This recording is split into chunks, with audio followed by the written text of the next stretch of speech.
एक समय की बात है। हरिनगर राज्य में एक राजा रहता था जो कि बहुत बुद्धिमान और न्यायप्रिय था। उसके राज्य में लोग बहुत ही खुशी खुशी अपना जीवन यापन कर रहे थे। राजा अपनी प्रजा की हमेशा देख रेख करता रहता था।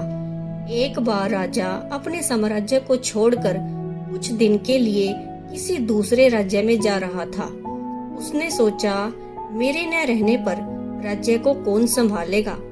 राजा ने अपने राज्य में घोषणा करवा दी कि उसके राज्य के लिए मुख्य दरबारी की आवश्यकता है, जो इस राज्य की कुछ दिनों के लिए देखभाल करेगा। घोषणा सुनकर राजा के दरबार में कई दरबारी आए, जो कि उस राज्य को कुछ दिनों के लिए संभालना चाहते थे। राजा सभी लोगों से सवाल जवाब कर उनकी बुद्धिमत्ता की परख करना चाहता था, लेकिन कोई भी व्यक्ति राजा की इच्छा के अनुरूप नहीं मिला। राजा की घोषणा सुनकर एक पंडित राजा के पास आता है, जो कि किसी और राज्य से आया हुआ था। उसने राजा से कहा, हे राजन, अगर आपकी इजाजत हो तो मैं आपके राज्य की कुछ दिन के लिए देखभाल कर सकता हूँ। राजा उसकी बुद्धि और ज्ञान को जानना चाहता था। राजा ने पंडित से अपना पहला सवाल पूछा, क्या आप हमें बता सकते हो कि दूध सबसे अच्छा किसका होता है और क्यों? पंडित ने राजा को जवाब दिया, राजन, दूध सबसे अच्छा माँ का होता है, क्योंकि माँ का दूध हमें जीवन दान देता है। राजा ने पंडित से दूसरा सवाल पूछा, पत्ता सबसे अच्छा किसका होता है?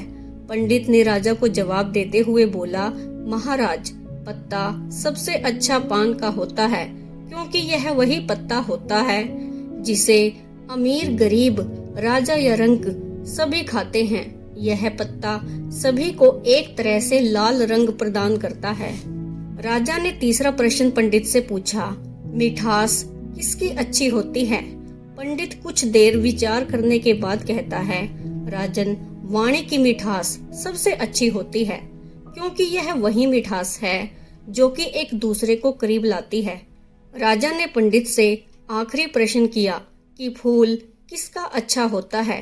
पंडित ने कहा, फूल कपास का सबसे अच्छा होता है, जो कि अमीर गरीब सभी का तन ढकती है और उन्हें ठंड से बचाती है।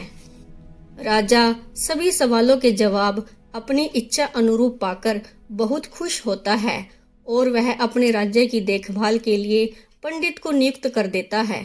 Thanks for watching.